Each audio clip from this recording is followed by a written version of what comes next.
ನಮಸ್ಕಾರ ಸ್ನೇಹಿತರೆ, ಆಶಿಯಾ ಟಾಕ್ಸ್ಗೆ ಸ್ವಾಗತ.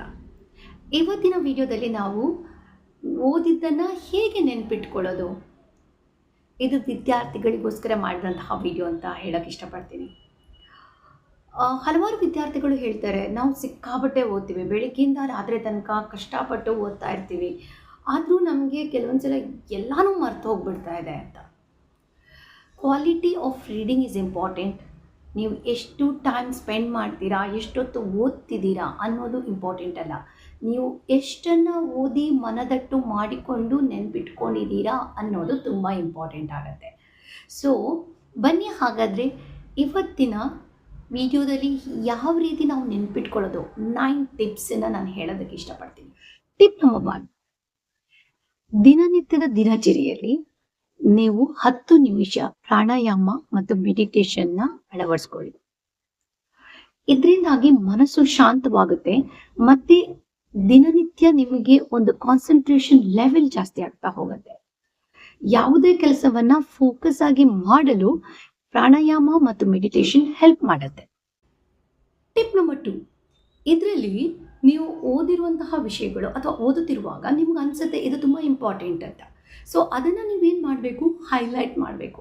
ಸೊ ಹೈಲೈಟ್ ಮಾಡಿದಾಗ ನೀವು ನೆಕ್ಸ್ಟ್ ಯಾವಾಗಾದರೂ ಪೇಜ್ ಟರ್ನ್ ಮಾಡ್ತಿರುವಾಗ ಇದು ತುಂಬ ಇಂಪಾರ್ಟೆಂಟ್, ನಮ್ಮ ಮನಸ್ಸಿನಲ್ಲಿ ಮತ್ತೆ ಮತ್ತೆ ದೃಢೀಕರಿಸ್ತದೆ ಅದು. ಸೊ ಇದನ್ನು ನೀವು ಓದ್ತಿರುವಾಗ ಫಾಲೋ ಮಾಡಲೇಬೇಕು. ಇನ್ನು ಟಿಪ್ ನಂಬರ್ 3, ನೀವು ಒಂದು ಫುಲ್ ಚಾಪ್ಟರ್ ಇದೆ ಅಂತಂದರೆ ಯಥಾತತ್ವ ಬೆಳಗಿಂದ ಮಧ್ಯಾಹ್ನ ತನಕ ರಟ್ಟ ಹೊಡೆದು ಓದೋದ್ರಲ್ಲಿ ಅರ್ಥ ಇಲ್ಲ.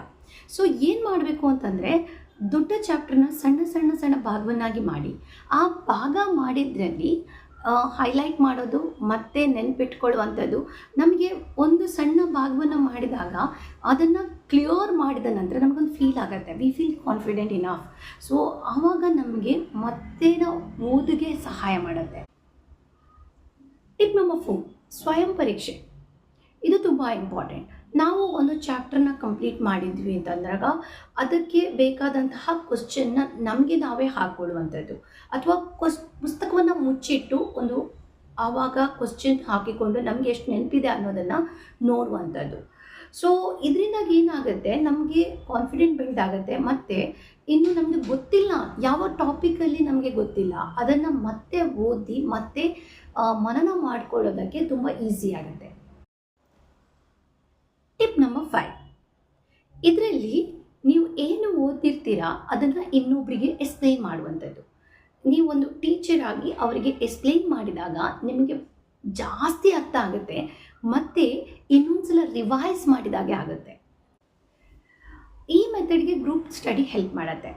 ಸೊ ಒಬ್ರಿಗೊಬ್ರು ಕ್ವಶನ್ ಕೇಳೋದು, ಒಬ್ರಿಗೊಬ್ರು ಎಕ್ಸ್ಪ್ಲೈನ್ ಮಾಡಿದಾಗ ನಮಗೆ ಜಾಸ್ತಿ ನೆನಪು ಉಳಿಯುತ್ತೆ. ಇನ್ನು ಟಿಪ್ ನಂಬರ್ 6, ಉತ್ತಮ ನಿದ್ರೆ. ಉತ್ತಮ ನಿದ್ರೆ ಮಾಡೋದ್ರಿಂದ ಏನಾಗುತ್ತೆ, ನಮಗೆ ತುಂಬ ರಿಲ್ಯಾಕ್ಸ್ ಆಗುತ್ತೆ. ನಿದ್ರೆಯ ಕಾಲದಲ್ಲಿ ಮೆಮೊರಿ ಕಾನ್ಸಾಲಿಡೇಟ್ ಆಗುತ್ತೆ. ಇನ್ನು ನಿದ್ದೆ ಮಾಡುವಾಗ ಏನೇನೋ ಮಾತಾಡೋದು, ಮೊಬೈಲ್ ನೋಡೋದು ಖಂಡಿತವಾಗ್ಲೂ ಅಲ್ಲ. ನಿದ್ದೆ ಮಾಡೋದಕ್ಕಿಂತ ಮುಂಚೆ ನಾನು ಯಾವಾಗಲೂ ಹೇಳ್ತೀನಿ, 2 ಗಂಟೆಗಳ ಕಾಲ ಸ್ಕ್ರೀನ್ ಟೈಮ್ ಮಾಡಬಾರ್ದು. ನಿದ್ದೆ ಮಾಡ್ತಿರುವಾಗ ಕ್ಲೋಸ್ ಯುವರ್ ಐಸ್. ಏನೆಲ್ಲ ನೀವು ಓದಿದ್ದೀರಾ ಮಲಗ್ತಾ ಅದನ್ನು ಮನನ ಮಾಡಿಕೊಳ್ಳಿ. ಟಿಪ್ ನಂಬರ್ 7, ಇದರಲ್ಲಿ ನೀವು ಏನೆಲ್ಲ ಓದ್ತಾ ಇರುವಾಗ ನಿಮಗೆ ಇಂಪಾರ್ಟೆಂಟ್ ಪಾಯಿಂಟ್ಸ್ ಅಂತ ಅನಿಸುತ್ತೆ, ಹೇಗೋ ಹೈಲೈಟ್ ಮಾಡಿರ್ತೀರ, ಅದರ ಜೊತೆಗೆ ಇಂಪಾರ್ಟೆಂಟ್ ಪಾಯಿಂಟಿಗೋಸ್ಕರ ಒಂದು ಬುಕ್ಕನ್ನು ಇಟ್ಕೊಳ್ಳಿ. ಪ್ರತಿ ಚಾಪ್ಟ್ರಲ್ಲಿ ಏನೆಲ್ಲ ಇಂಪಾರ್ಟೆಂಟ್ ಪಾಯಿಂಟ್ಸ್ ಬರುತ್ತೆ ಅದನ್ನು ಬರೆದಿಟ್ಕೊಳ್ಳಿ. ಸೊ ಏನಾಗುತ್ತೆ, ಎಕ್ಸಾಮ್ ಹಿಂದಿನ ದಿನ ಥ್ರೂಔಟ್ ದ ಬುಕ್ ನಿಮ್ಗೆ ಓದೋಕ್ಕಾಗಲ್ಲ. ಸೊ ಏನು ಇಂಪಾರ್ಟೆಂಟ್ ಪಾಯಿಂಟ್ಸ್ ಮಾಡಿರ್ತೀರಾ, ಜಸ್ಟ್ ರಿಕಾಲ್, ಒಂದು ಪಾಯಿಂಟ್ಸ್ನೆಲ್ಲ ಮೆಲುಕು ಹಾಕ್ತಾ ಹೋಗ್ಬೋದು. ಸೊ ಇದಕ್ಕೋಸ್ಕರ ಒಂದು ಬುಕ್ಕನ್ನು ನೀವು ಸಪ್ರೇಟಾಗಿ ಇಟ್ಟರೆ ತುಂಬಾ ಒಳ್ಳೆಯದು. ಓದುತ್ತಿರುವಾಗ ವಿಶ್ರಾಂತಿಯನ್ನು ತಗೋಬೇಕು. ಸೊ ಫಾರ್ ಎಕ್ಸಾಂಪಲ್, ಒಂದು ಗಂಟೆ ಓದಿದ್ದೀರಾ ಅಂತಂದರೆ ಒಂದು 10 ನಿಮಿಷ ಬ್ರೇಕ್ ತಗೊಳ್ಳಿ, ಒಂದು ರಿಲ್ಯಾಕ್ಸ್ ಆಗಿ ಸ್ವಲ್ಪ ಆ ಕಡೆ ಈ ಕಡೆ ಓಡಾಡಿ, ಒಂದು ಮ್ಯೂಸಿಕನ್ನು ಕೇಳ್ಬೋದು.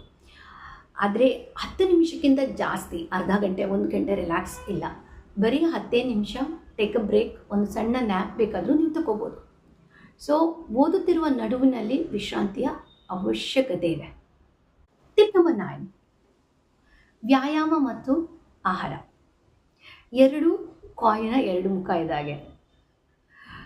ನಮ್ಮ ಒಳ್ಳೆಯ ರೀತಿಯ ಆಹಾರವನ್ನು ತಗೊಳ್ಬೇಕು, ಜಂಕ್ ಫುಡ್ಡನ್ನು ಅವಾಯ್ಡ್ ಮಾಡಬೇಕು.